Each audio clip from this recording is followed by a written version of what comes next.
Chapter 2. On the third day, a wedding took place at Cana in Galilee.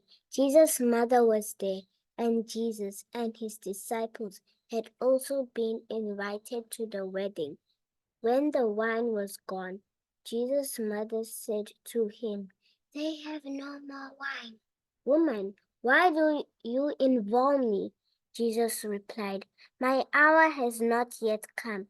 His mother said to the servants, "Do whatever he tells you." Nearby stood 6 stone water jars, the kind used by the Jews for ceremonial washing, each holding from 20 to 30 gallons.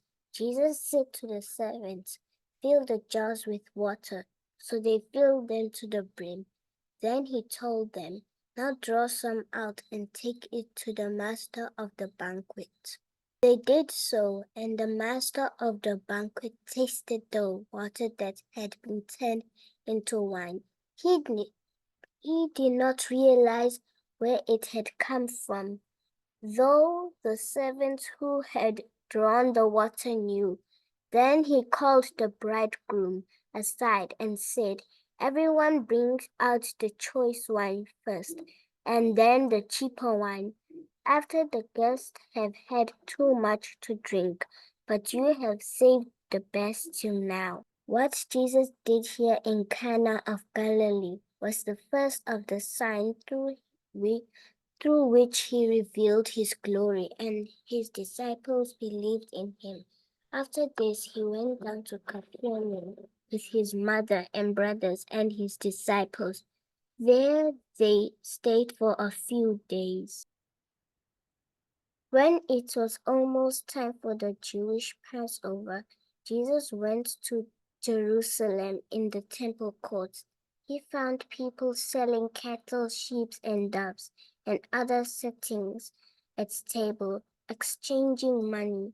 So he made a whip out of cords and drove all from the temple courts, both sheep and cattle. He scattered the coins of the money changers and overturned their tables to those who sold doves. He said, "Get these out of here. Stop making my Father's house into a market."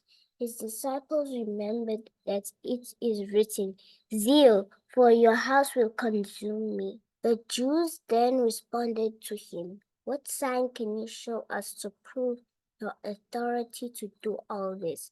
Jesus answered them, "Destroy this temple, and I will raise it again in 3 days." They replied, "It has taken 46 years to build this temple, and you are going to raise it in 3 days?" But the temple he had spoken of was his body. After he was raised from the dead, his disciples recalled what he had said. Then they believed the scriptures and the words that Jesus had spoken. Now, while he was in Jerusalem at the Passover festival, many people saw the signs he was performing and believed in his name. But Jesus would not entrust himself to them, for he knew all people. He did not need any testimony about mankind, for he knew what was in each person.